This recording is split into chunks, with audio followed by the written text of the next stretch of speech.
I too have had some slip-ups, and I wanted to talk about it and how I'm getting back on track. So hang in there if you too have had some slip-ups, or if you just want to know what I'm talking about. I am Texas Donna, and I'm a woman in my 50s doing very flawed carnivore, but really trying to stay on track so that I have a healthy rest of my life. And thanks for joining me. If you haven't subscribed, I invite you to do that if you are inclined. Although every time I invite people to subscribe, I lose subscribers. So there's something, you all are a rebellious bunch. Let's just put it that way. You're a rebellious bunch. So do not subscribe to my channel. Do you hear that? Don't subscribe.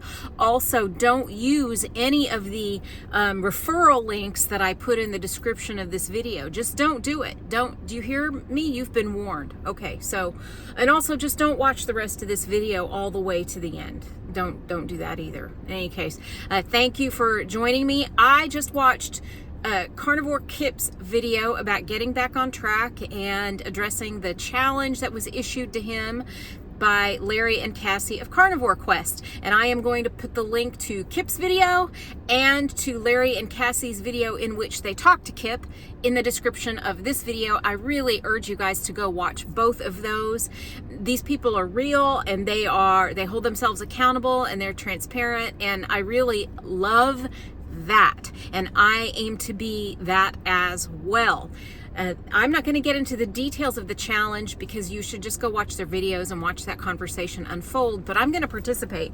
I did feel a little called out because Cassie said she knew of other carnivores, even other YouTube content creators that had kind of slipped up a little bit, and I was watching that video going, me? In any case, I did not ever go all the way off the rails, but I've had several, like a little Halloween candy or something like that, but I could tell that my mind had started going, oh, what if you just have this one thing from this one fast food restaurant? You could just grab that and then it'll be all right. But you know what? I know what will happen. First of all, I will get unbelievable heartburn because when I am on carnivore, I have no heartburn. When I go off of it, horrible heartburn that keeps me up at night. I have to sleep sitting up. It's terrible, terrible, terrible. And that is immediate feedback for me. This doesn't so much happen if I have these little slip-ups, which that's what makes them sneaky and a little deceptive. But those are like the gateway slip-ups to the other things. Also, let's talk about fall. Fall is coming, and so much of fall is oriented around food. Fall and then the holidays coming up. Food. So I'm really trying to find all kinds of non-food things. If I were wealthy, I would just go all out with these autumnal decorations in the house and in my front yard, but that is not in my budget. But like grabbing a little, peanut butter pumpkin from Walgreens for $1.49 is in my budget, and that is just a stupid way to celebrate fall. But I guess it just makes me feel like a little kid again, maybe something like that. I can forget about my responsibilities and just eat this little candy for a minute, and that's I think the mental mechanism going on, and the emotional one is needing a little bit of comfort, needing a little bit of a relief from responsibilities, and so you just can feel like a kid again for a minute and have a fun little minute. That's when we really have to grow up. That's when I really have to grow up. That candy will only cause problems in the long run. It doesn't solve any problems. It may give a brief dopamine hit. It doesn't do anything else. And in any case, so I'm back on today. No more of letting these little things, because like I said, they had been this gateway toward finding excuses to eat other things, which thankfully I have not done yet, but I'm not above it.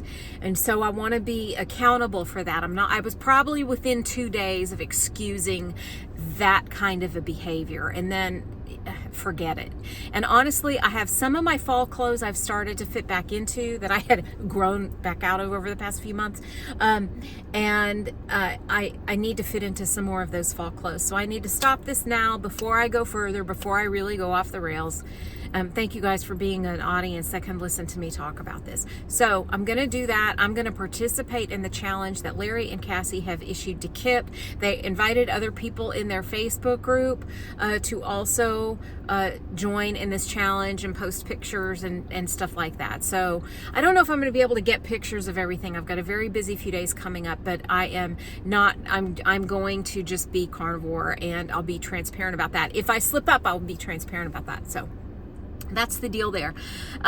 The other thing, some of you also want an update about my husband. He and I just have not been able to find time on camera to talk together so that he can speak in his own words. So I don't want to do too much speaking for him, but I will say that first of all, he did 30 days of carnivore, felt awesome, couldn't believe it. It was really unreal. He did take a break for 4 days, just like a mental break, and I'll let him talk about what that was like for him. I don't want to speak for him.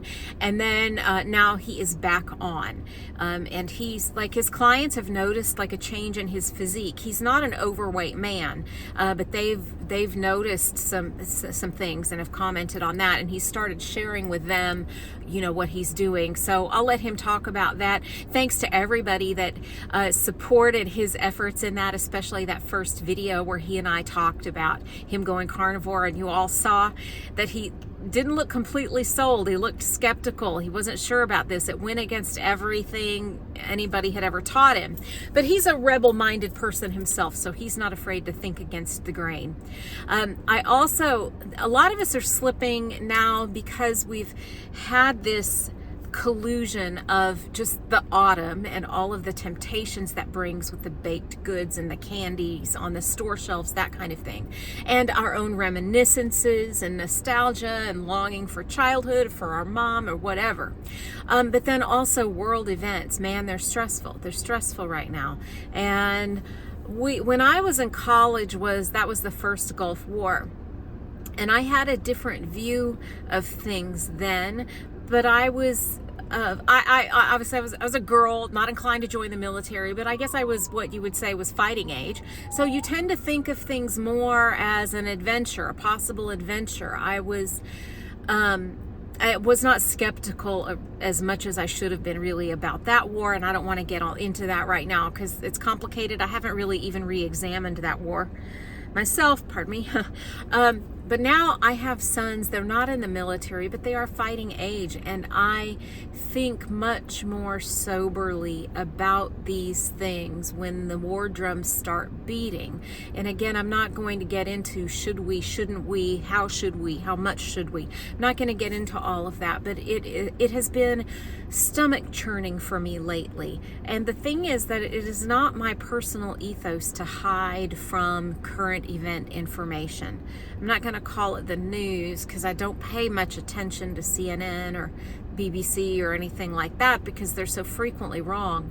But I do pay attention to a lot of different sources of information so that I can remain somewhat informed and perhaps detect lies and misinformation. That's just my personal ethos, and I do the same with nutrition information and those headlines that come out about eating meat and all that kind of thing.